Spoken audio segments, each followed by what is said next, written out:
Okay, so tell me what has happened since I saw you last time. Alrighty. We got married, first of all, since our last tape. Oh, since the last tape. Okay, yes, we got married. I had to back up here. So I've been trying to, I want to be nicer to Eric, have better interactions with him. So I've been trying really hard to not get upset at the small things. And I mean, generally it's been going pretty good. Like, he's been out on job sites and stuff like that. So I've had a lot of time by myself. So there hasn't been, like, a lot of downtime with each other. But no, I'd say it's been pretty good since the last time we spoke. So you feel like the symptoms, like, of your relationship has decreased since we've last seen each other?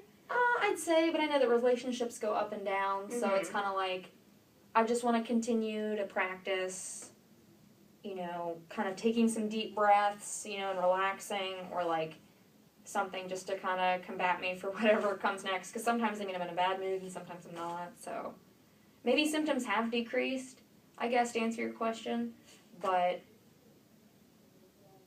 I mean, that's not to say, like, next week I won't be, like, super agitated at him. Mm-hmm. Because, like, oh, I'm sorry. No, go on. No, I noticed that just sometimes, like, when I'm really stressed is, like, when I really get upset with him. And I guess I just haven't been that super stressed lately. Okay. Since the wedding's over, like, I don't have to worry about that anymore. So what I'm hearing you say, really, is that the issues are, like, you're considering them to be one-sided? Because I hear a lot of what you're doing, I'm not hearing a lot about what he's doing. I'm just interested in, like... Well, I guess it was... Like, what, like, if you feel like working on individually to make the relationship better, is to work in a relationship as a whole? I want to work individually. It's more like a self-care type of thing. Okay.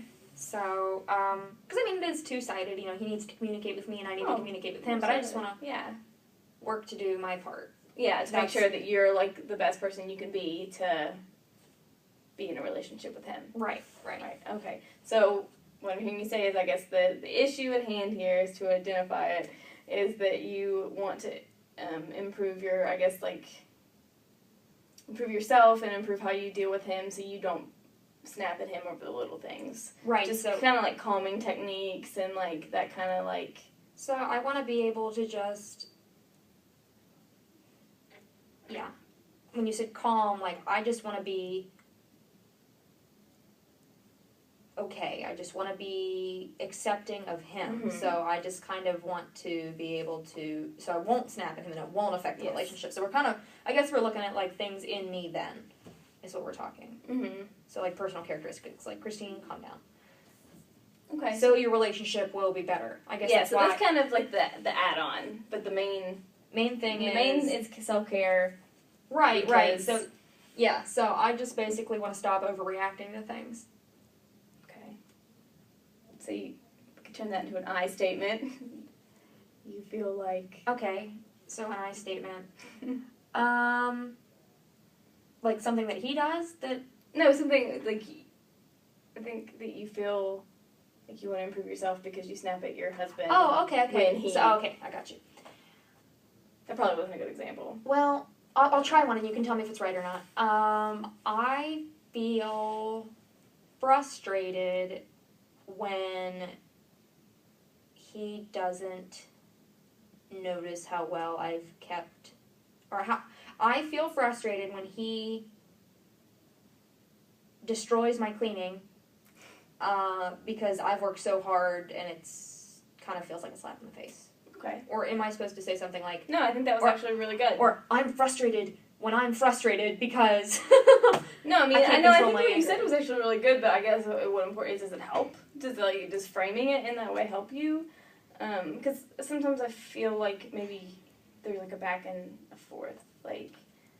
And I think that's why I don't grasp the whole thing. Like, I don't... Yeah, there is this back and forth. I think I see it in myself, too, and I feel really bad for you as a counselor. I'm practicing. Yeah, you're practicing. Yeah, you're like, crap, Christine was really messed up. Good thing I got you that you just want to know what kind of job you want to go into. All right. So, no, framing it like that makes me realize how insignificant, I guess, that the things that I'm getting frustrated over are. It's not like, I'm frustrated when Eric hits me because it hurts my body. Like, that's not, it's not that. So, you feel like maybe the almost, it's unjustified. Do you think like the level of irritation versus the actual, injustice? Like I'm reacting like I feel angry when you spend thousands of dollars on pornography because we don't have that money. Angry. No. So it's like, but then I'm reacting. So it's like, I'm reacting to that, but it's like you didn't do the dishes. Yeah. So, does that help you? I guess it does. Well, it makes me think about how silly it is. Maybe I need to try to do more I statements to myself. Like, write it down and say, like, right. I like that. Like, the justify, like, kind of like the scales. Like, does it justify? Well, yeah. And I think that that's something, an intervention that could be used is you do almost the scales, and then you say that, like, those I statements, like, even not, maybe not to him, because that, Yeah, I was thinking that. I was like, not to Eric, him. But, like, don't respond. Yeah, don't say anything back. I'm just going to say something, like, to yourself, like, kind of, and then that scales, can adjust, and then you can realize, like, and then, do you think, what do you think about that idea? Not that, among others, be something that would calm you down. I think that would be good because that kind of takes into the consideration of like stepping back, because that always helps me, to remove myself from the situation. So if I just took a breath, and it would be a good like anxiety calmer for me, I think. Mm-hmm. So maybe we can practice some as-if statements. So throw something at me and I'll tell you how I react. Okay. Well, I'm gonna be your loving husband right now. Okay. Okay. Say that I didn't do any of the housework, and you find me just play video games. Yeah. Okay, so you find me in front of the couch on the PlayStation playing some Modern Warfare 3, and the kitchen's a wreck. There's, not too wrecked, but I definitely haven't done any housework today. How would you react with that? Well, did I ask him to do it? Yes, but you asked him before he went to work, and he did an 8-hour shift. I did an 8-hour shift in the making. Well, as soon as you said that, I was like, my heart dropped. I was like, crap. I almost said the F word. Like, you can say the F word, even though we're being recorded. Yeah. Profanity is okay. Does that ring true? Well, tell me what you would like. What? I kind of like my stomach sank because it was like, I know how I'm going to react to this. Like, come on, this is what I would do. If you asked me to do something, I would be sure to do it before you got home. So there's this like, well, why couldn't you do it for me? So exactly. I would feel unloved, or no, I would feel unheard and then disrespected because he didn't clean the house. Oh, I'm sorry. Yeah. When he doesn't clean the house, because I would do the same for him. Or I would do that for him. Okay, so it's like reciprocation. Yeah, so that's interesting, because that's kind of new. That's actually like a new emotion that you haven't expressed, is that, like, I would do it for him and he doesn't do it for me. That's... Yeah, but I think that's kind of like love, right? So you do you don't expect something in return. But you do it anyway. But you do things because you love someone. Like, I do a lot of things that I don't want to do because I love him. And sometimes I wish I would see some of that back. But, I was talking with Amy there, the 5 love languages. People show their love in different ways. Okay. That I know. But, and for a while, and now we're on, like, the doing stuff issue. I'm sorry, I'm jumping. No, it's fine. Wherever you want to go with this. Ask the appropriate questions. At least try to. So, yeah, that reciprocating, like, well, this is how I show you I love you. I would think you would show me the same kind back, but I forget that, like, I'm in school right now. Like, I never put this into perspective. Like, I'm in school right now, and he's the one working, and he's the one making the money, and he doesn't care how I spend it. You know what I mean? Like, he's providing for me, for us. And sometimes he does and goes to a job that he doesn't want to do. You know what I mean? So it's just keeping everything in perspective, but it's so hard to keep it in perspective when you're in the moment. Like, oh, you didn't do any housework. So frustrated, disrespected. So I think that's probably where the anger is coming from, because I've heard that there's an emotion behind anger. Like, anger just doesn't come. It's one of those, like, there's another emotion. It's a secondary emotion. Okay. So, like, that. You've never heard of that? No, I think I have. Oh. I don't know.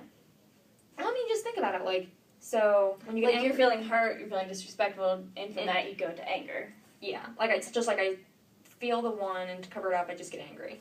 Okay. So like, I felt. No, I like that. Actually, I like that a lot. So it's like sense. I feel disrespected, so I get angry. I mean, I could just go and sulk, but what's that?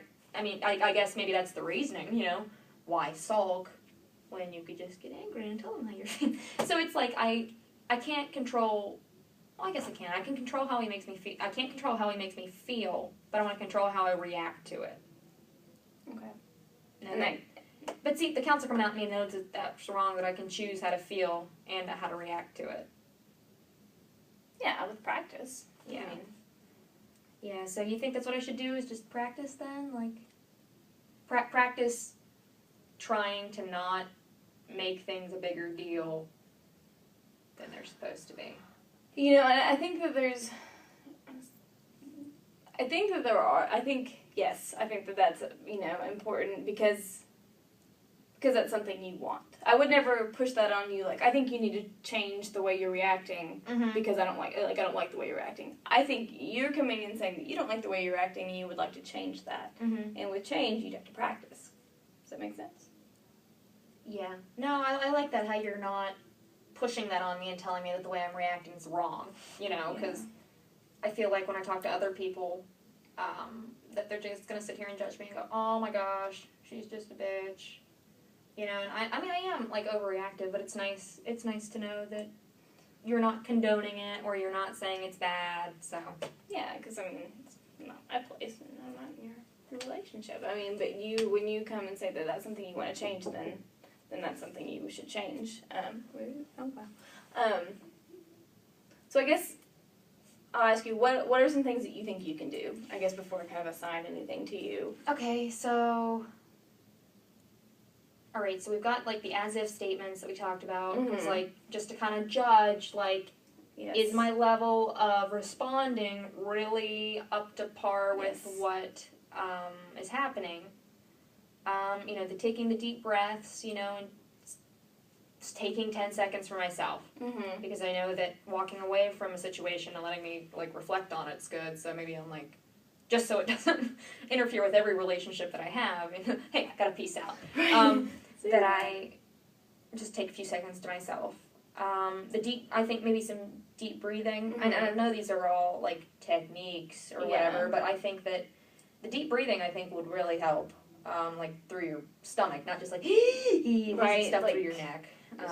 When you do feel that kind of thing, just take those 3 deep breaths just to, like, reorient yourself to the situation. Yeah. Is that what you're saying? Yeah, so do that. I don't know, I think those are definitely things I could work on. I mean, I've really been trying, prior to the session today to not react so crazily, when one little thing's out of whack. But yeah, I think you said that a good thing, you're like, I think I'm hearing you say one thing, or this is a new emotion. Like, it's true. I think I've just been skipping around the fact that I feel disrespected, and that's kind of the reason why at times I react the way I do. So. No, I hear that because I think that, like, it's kind of like the funnel. Like, you start with, the way you're acting, but it comes down to that, like, that emotion at the end is that you feel disrespected. And that's, kind of where it's coming from. And it's hurt, it hurts with disrespect. And so I'm just hurt. And I know that I need to tell him, maybe not in the heat of the moment, but later say, I feel disrespected when you do this. And he'll be like, well, why do you feel disrespected? That it's something that I should take off the table when I'm angry and discuss it later when I have more of a clear head. Have you guys been trying, like, the date night kind of stuff? We did. We had talked about that before. It went really good. I was just kind of confused about what to talk about on the video. So, yeah, the date nights, those are going really well. Like, carving out special time just for us. Like, that's really nice. What do you think about maybe bringing up some of these issues, like, when you are relaxed, or even after the date, or do you think that would, what do you think? Well, do you think it would erupt, or do you think it would? I don't want to do it right after the date, but I definitely could do it. I've noticed that we can talk things out. I mean, things go better when we're both not uptight and we're both not stressed. So, like, just lay in bed and talk about stuff, like you used to do when you first started dating. Everybody's like, oh my god, you can talk so much. We just talk for hours. It's great. Head on the pillow. So, it's kind of that concept of just when it's better to do that. Okay, well, to summarize, and I guess kind of set the stage for next session, so we're going to keep trying the as if, putting yourself in his shoes, role playing,